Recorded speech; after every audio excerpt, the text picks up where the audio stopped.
क्या है इसका नाम। इसी के अथवे में देखेंगे, अथवे में भी दे रखा है चित्र में बुनाई के प्रकार की विधि को और पहचानना है और उसका नाम लिखना है। तो इसका कमेंट में मुझे आंसर बताइए कि क्या आएगा। देखिए होम साइंस का पेपर है, होम साइंस का सब्जेक्ट मेरे पास था नहीं, ठीक है, मैंने कभी पढ़ा नहीं होम साइंस। हाँ, मैंने 2-3 साल पढ़ाए है बच्चों के, तो होम साइंस थोड़ा-थोड़ा मुझे आता है। तो जितना मुझे आता है, बाकी मेरे पास जो है वो 12th में 11th में नहीं था ये सब्जेक्ट, ठीक है? तो मेरे को उतने अच्छे तरीके से नहीं आता, मैं फिर भी कोशिश कर रहा हूँ कि आपको जितना हो सके उतना बता सकूँ। आगे आएँगे अगले क्वेश्चन की तरफ, तो ये दृष्टि वाली छात्रों के लिए बोला गया है, जैसे सबसे कमजोर प्राकृतिक फाइबर का नाम बताना है, तो निकल कर आ जाएगा ऊन। एंड अथवे में दिया हुआ है पॉलिएस्टर के 2 अन्य नाम बताने हैं, तो पॉलिएस्टर के दूसरे जो नाम है पॉलीकोट, पॉलीवूल, ठीक है, पॉलीलूट, ये नाम कहा जाता है इसे। Right 2 other names of polyester. English medium, Hindi medium में ये रहा एंड इंग्लिश में ये नाम है। आगे हम आते हैं क्वेश्चन नंबर 12वें की तरफ। ताना बुनाई के ऊपर चित्र बोला था बनाने के लिए, draw a diagram on warp knitting. तो यहाँ पे देखेंगे ये इसका आंसर है, यहाँ पे चित्र बनाया हुआ है। ये हो गया आपका 12वां क्वेश्चन। 13वां क्वेश्चन और 14वां क्वेश्चन क्या है, इसमें आपको लिख के बताना है। जैसे भोजन शब्द से आप क्या समझते, तो भोजन क्या है, भोजन किसी भी जीव के लिए क्या है, पोषण संबंधी जो सहायता रहता है उसको प्रदान करने के लिए जो व्यक्ति है या कोई जीव है वो सेवन करता है, जिससे क्या है उसके जो इसमें क्या रहते हैं, पोषक तत्व रहते हैं, ये आप लिख सकते हैं। इसके अंदर जो ये हमारे लिए बहुत ज्यादा जरूरी है, ये सब लिख देंगे, 1 नंबर में है, ठीक है। भोजन क्या है, भोजन किसी भी जीव के लिए पोषण संबंधी सहायता प्रदान करने के लिए सेवन किया जाने वाला पदार्थ है। भोजन आमतौर पर पौधे, पशु या कवक कवक जो है मूल का होता है और इसमें आवश्यक पोषक तत्व होते हैं, जैसे कि कार्बोहाइड्रेट, वसा, प्रोटीन, विटामिन या खनिज। इंग्लिश मीडियम में देखिए अगर इसको हम, तो what do you understand by the term food. तो यहाँ पे food is a substance consumed to provide nutritional support to any organism.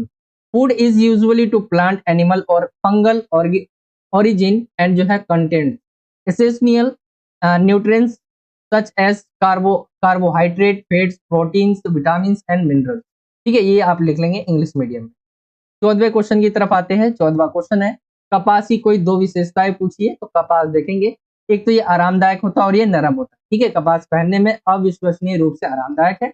कपास का पौधा स्वाभाविक रूप से नरम और फूला हुआ होता है और सूती कपड़े उस नरम एहसास को बरकरार रखते हैं। प्राकृतिक फाइबर होता है, यानी कपास के रेशे से बनाया जाता है, जो एक प्राकृतिक पौधे आधारित सामग्री है, ठीक है। आगे आते, इसी को अगर आप इंग्लिश मीडियम में देखें, राइट 2 कैरेक्टरिस्टिक्स ऑफ कॉटन। तो कंफर्टेबल होता है, सॉफ्ट होता है, नेचुरल फाइबर, ये आप लिख सकते हैं एंड एक्सप्लेन यहाँ पे किया हुआ है, ठीक है। इसी के अथवे में क्वेश्चन पूछा गया है नायलॉन के बारे में। नायलॉन के कपड़े पता होंगे आपको, नायलॉन की कोई 2 विशेषता बताइए। तो यहाँ पे देखेंगे ये बहुत लचीला होता है, यानी खिंच जाता है कपड़ा, ठीक है, और टिकाऊ होते हैं, बहुत समय तक चलते हैं। नायलॉन एक घर्षण प्रतिरोधी कपड़ा है। कपड़े प्रकृति में पानी प्रतिरोधी है। नायलॉन के कपड़े में दाग, गर्मी, यूवी किरण और रसायनों की प्रतिरोध होते हैं, ठीक है। ऐसे कपड़े जल्दी गंदे नहीं होते, दाग जो है लगते नहीं है जल्दी, लगते तो जल्दी हट जाते हैं। ये सब आप डाल सकते हैं। Right 2 characteristic of nylon. तो यहाँ पे they are very flexible and जो है durable. Nylon is an abrasion resist fabric. The fabric is water resistance in nature. Nylon fabric है जो है resistance to stains, heat, UV rays and जो है केमिकल। अब ये क्वेश्चन यहाँ तक 1 से 14 तक आपसे बोला गया था, एक एक नंबर के थे सभी। एंड इसके बाद आपका सेक्शन बी यहाँ से स्टार्ट हो जाता है। सेक्शन बी, इसके अंदर जो क्वेश्चन रहेंगे आपके केस स्टडी वाले क्वेश्चन रहेंगे। तो सबसे पहला केस स्टडी वाला, यहाँ पे आप क्वेश्चन देखेंगे। केस स्टडी वाले क्वेश्चन में आप कभी जो है जल्दी पहले क्वेश्चन को ना पढ़े, डायरेक्ट क्वेश्चन की तरफ आए। जैसे पूछा गया किशोर अवस्था के दौरान स्वयं क्या है, तो यहाँ पे आपको क्या करना है कि इसके अंदर जाना है, केस जो दिया हुआ है इसके अंदर जाएंगे। किशोर अवस्था के दौरान क्या पूछा गया है, एक बार दोबारा देख लेते हैं। किशोर अवस्था के दौरान जो है स्वयं क्या है, यहाँ पे पूछा गया। तो हम एक बार देखते हैं, इसके अंदर हमें मिल जाता तो ठीक है। किशोर अवस्था जीवन का एक ऐसा दौर है जिसमें स्वयं की भावना गहराई से बदल जाती है। आत्म अवधारणा पर किए गए अध्ययनों से पता चलता है कि किशोर अवस्था स्वयं और उसकी तांत्रिका संरचनाओं के लिए एक महत्वपूर्ण विकासात्मक अवधि है। किशोर अवस्था के दौरान आत्म समझ तेजी से जटिल हो जाती है। यहाँ पे हम देखें आंसर, अगर हम देखें इसमें हमें मिल ही गया ऊपर, ठीक है। जीवन की एक अवधि जिसमें स्वयं की भावना गहराई से बदलती है और स्वयं के लिए एक महत्वपूर्ण विकास अवधि है। तो राइट आंसर किशोर अवस्था के किशोर अवस्था के दौरान स्वयं क्या है? ऑप्शन ख इसका राइट आंसर निकल कर आ जाएगा। आगे हम आते हैं, इसी को अगर आप इंग्लिश में देखें, व्हाट इज सेल्फ ड्यूरिंग जो है एडोलेसेंस, तो राइट आंसर निकल कर आ जाएगा a period of life in which the sense of self changes जो है profoundly and is an important development period of self, तो ऑप्शन बी इसका राइट आंसर हो जाएगा। आगे हम आते हैं क्वेश्चन नंबर 16 की तरफ। किशोर अवस्था के दौरान आत्मसमझ बढ़ती है। ठीक है, तो अभी हमने देखा था, अगर आपने ध्यान दिया हो, हमने अभी पढ़ा था जटिल। ठीक है, ऑप्शन का मैं आपको जाके भी दिखा देता हूँ। किशोर अवस्था के दौरान जो है पूछा गया है आत्मसमझ बढ़ती है, यहाँ पे देखेंगे जटिल आत्मसमझ जो है बढ़ती है। ठीक है, किशोर अवस्था के दौरान आत्मसमझ तेजी से जटिल हो जाती है, तो ये राइट आंसर निकल कर आ जाएगा। आगे चलते हम इंग्लिश मीडियम में इसी को देखेंगे आप, सेल्फ अंडरस्टैंडिंग ड्यूरिंग जो है एडोलेसेंस बिकम्स इंक्रीजनली, तो राइट आंसर निकल कर आ जाएगा आपका, वो हो जाएगा कॉम्प्लेक्स। ठीक है, ऑप्शन सी। हम आते हैं अब अगले क्वेश्चन की तरफ। क्वेश्चन नंबर 17 है, किशोर अवस्था को एक के रूप में देखा जाता है पहचान के विकास के लिए महत्वपूर्ण समय, सुखी और शांतिपूर्ण विकास, केवल वृद्धि की अवधि, स्तुति और अनुग्रह समय की अवधि। तो ये आपके सामने ऑप्शन दिए हुए। किशोर अवस्था को एक के रूप में देखा जाता है, तो एक बार हम देख लेते हैं पैसेज में जाके कि राइट आंसर क्या निकल कर आता है। ठीक है, क्वेश्चन जो है आपका, किशोर अवस्था को एक के रूप में देखा जाता है, इसमें देखते हैं हम, किशोर अवस्था को पहचानने के विकास के एक महत्वपूर्ण समय के रूप में भी देखा जाता है, तो यहीं पे हमें आंसर मिल गया है। तो राइट आंसर निकल कर आ जाएगा आपका ऑप्शन जो का है, सबसे पहला ही वाला, ये निकल कर आ जाएगा सही। ठीक है, तो ये आपका सही हो जाएगा ऑप्शन का। इंग्लिश मीडियम में देखें, adolescence is also seen as a, तो ये राइट आंसर निकल कर आ जाएगा critical time for identity development. ठीक है, ऑप्शन ए।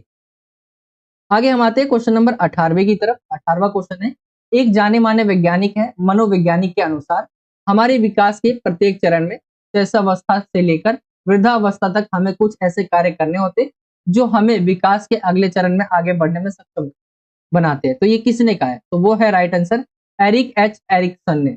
ऑप्शन जो है आपका था वो राइट आंसर निकल कर आ जाएगा। ये महान मनोवैज्ञानिक रहे, इन्होंने ये बातें बोली है कि शैशव अवस्था यानी बचपन से लेकर वृद्धा यानी बूढ़े होने तक जो है हमें कुछ ऐसे कार्य करने होते हैं जो हमें विकास के अगले चरण में आगे बढ़ने के लिए सक्षम बनाते हैं। तो ऑप्शन खा हो जाएगा। इंग्लिश मीडियम में आप देखें, according to a well known physicalist जो है psychologist sorry, at each stage of our development from infancy to old age, we have to accomplish certain tasks which enable us to move on the next stage of development। तो right answer option B निकल कर आ जाएगा, Eric H Ericsson. ठीक है, अब case study दूसरे की तरफ आते हैं हम। दूसरा केस स्टडी है ये आपका, एंड इसके अंदर आपको केस नहीं पढ़ना है, डायरेक्ट क्वेश्चन पे आना है। क्वेश्चन नंबर आपका 19वां है, किसी भी संसाधन के अधिक और उचित उपयोग को बढ़ाने के लिए जानना क्यों आवश्यक है? तो यहाँ पे देखिए, हम यहाँ पे बोला गया है किसी भी संसाधन के अधिक और उचित उपयोग को बढ़ाने के लिए जानना क्यों आवश्यक है। तो ये क्या है, हमारे पास सीमित संसाधन है इसीलिए। ये आप तो बिना केस पढ़े भी बता सकते हैं, सीमित संसाधन है इसीलिए। तो यहाँ पे वैसे राइट आंसर इसके अंदर भी देख लेते हैं, एक संसाधन में संपत्ति, धन, समय, दृष्टिकोण, शक्ति, ऊर्जा, रुचि, बुद्धि, ज्ञान, स्थान, स्कूल, कौशल शामिल है जिनका उपयोग लक्ष्य को प्राप्त करने के लिए किया जाता है। सभी संसाधन प्रत्येक व्यक्ति तक सीमित है। ठीक है, यहाँ पे सीमित होते हैं, लेकिन जब सही तरीके से देखभाल की जाती है तो रणनीतिक योजना में लक्ष्य और उद्देश्यों को प्राप्त करने में हमारी मदद कर सकते हैं। तो यहाँ पे हम देखें तो यहाँ पे यही राइट आंसर हो गया, सीमित संसाधन है। इंग्लिश मीडियम में देखिए, why is it necessary to know to increase more and proper use of any resources, तो लिमिटेड रिसोर्सेज के कारण, ऑप्शन डी। आगे हम आते क्वेश्चन नंबर 20वें की तरफ। जीवन में लक्ष्य की प्राप्ति के लिए कौन से मानव संसाधन आवश्यक है? पैसा, स्थान, मनोवृत्ति या उपकरण। तो जीवन में लक्ष्य को प्राप्त करना है तो क्या चीजें आवश्यक है आपको बताना है। इसमें दूसरा के स्टडी कर रहे थे, क्वेश्चन नंबर है आपका 20, एंड इसका अगर हम देखें इसके अंदर हमें मिलता है कि नहीं मिलता। यहाँ पे बोला गया जिनका उपयोग लक्ष्य की प्राप्ति के लिए किया जाता है, तो ये है संपत्ति, धन, समय, दृष्टिकोण, शक्ति, ऊर्जा, रुचि, बुद्धि, ज्ञान, स्थान, स्कूल, कौशल शामिल होते हैं जिनका उपयोग लक्ष्य को प्राप्त करने के लिए किया जाता है। ठीक है, तो यहाँ पे देखिए हम संपत्ति आगे आपका पहले में बता दिया, पैसा। ठीक है, तो पैसा आपका ऑप्शन जो का है वो राइट आंसर निकल कर आ जाएगा, पैसा। आगे हम आते हैं क्वेश्चन नंबर 20 को, अगर इंग्लिश मीडियम में देखें, which human resources are necessary for the achievement of goals in life the money, option A right answer निकल कर आ जाएगा। आजकल पैसा ही सब कुछ। आगे हम आते हैं क्वेश्चन नंबर 21 की तरफ। गैर मानव संसाधन है, ज्ञान है, ऊर्जा है, पुस्तकालय, कौशल है। तो राइट आंसर पुस्तकालय आ जाएगा। ये गैर मानव संसाधन है। इंग्लिश मीडियम में देखें तो ये आ जाएगा library is a non human resource. ठीक है, ऑप्शन सी। इसी के अथवे में आपसे क्वेश्चन पूछा गया है, मानव संसाधन है तो यहाँ पे आपके सामने ऑप्शन दिए हुए, स्कूल, अस्पताल, सामुदायिक केंद्र या योग्यता और कौशल। तो मानव संसाधन क्या है? योग्यता और कौशल। ऑप्शन जो घ है लास्ट वाला वो सही हो जाएगा। इसी को इंग्लिश मीडियम में देखें, इज अ ह्यूमन रिसोर्सेज। ठीक है, तो यहाँ पे देखिए abilities and skill, option D निकल कर आ जाएगा। तो ये आपका क्वेश्चन हो जाएगा केस स्टडी वाला सारा क्वेश्चन।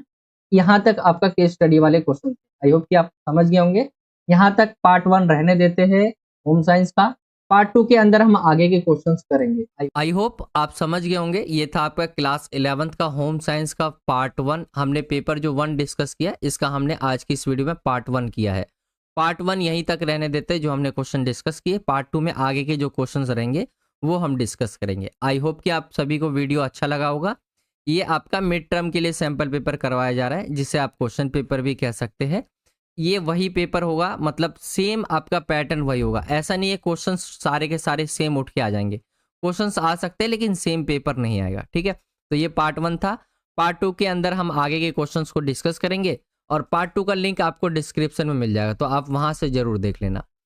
बाकी आपका कोई भी डाउट रह जाता है तो आप मुझसे इंस्टाग्राम पे पूछ सकते हैं। मेरी इंस्टाग्राम आईडी है कृष्णा साहनी 08 करके। कोई भी डाउट हो आप मुझसे यहाँ पे पूछ सकते हैं। हमारा टेलीग्राम चैनल भी ज्वाइन कर सकते हैं, जो कि है VSP क्लास 11th ग्रुप। आप टेलीग्राम पे इसे सर्च करेंगे तो ये आपको ग्रुप मिल जाएगा, जहाँ पे ज्वाइन हो सकते हैं आप। जो भी इंपॉर्टेंट अपडेट्स रहते हैं या कुछ इंपॉर्टेंट फाइल्स हमें भेजनी होती है तो हम यहाँ पे ही भेजते हैं। बाकी आपको मैं एक बार बता देता हूँ कि आपको प्लेलिस्ट वाले सेक्शन में कैसे जाना है। जब आप यूट्यूब चैनल खोलेंगे विद्यालय स्टडी पॉइंट, तो यहाँ पे आप वीडियो वाले सेक्शन में होंगे, तो आपको प्लेलिस्ट वाले सेक्शन में जाना है। यहाँ पे आपको मैंने इंग्लिश का, क्योंकि हमने 4 पेपर करवा लिया, तो इंग्लिश के लिए भी मिल जाएगा आपको सैम्पल पेपर का प्लेलिस्ट। एंड यहाँ पे होम साइंस का हम नया बना देंगे, तो होम साइंस के लिए भी मिल जाएगा। और एक और मिल जाएगा आपको class 11th mid term sample paper करके। ठीक है, मिड टर्म सैम्पल पेपर करके, जिसके अंदर आपको दोनों ही सब्जेक्ट यानी आने वाले जितने भी सब्जेक्ट होंगे ना, उसके इसके अंदर हम ऐड कर देंगे। तो होम साइंस के लिए अलग, इंग्लिश के अलग, या आप सारी देखना चाहते हैं सारे सब्जेक्ट की, तो उसके लिए अलग प्लेलिस्ट हमने बना दी है, तो आप वहां से देख सकते हैं। बाकी यही था आज का वीडियो।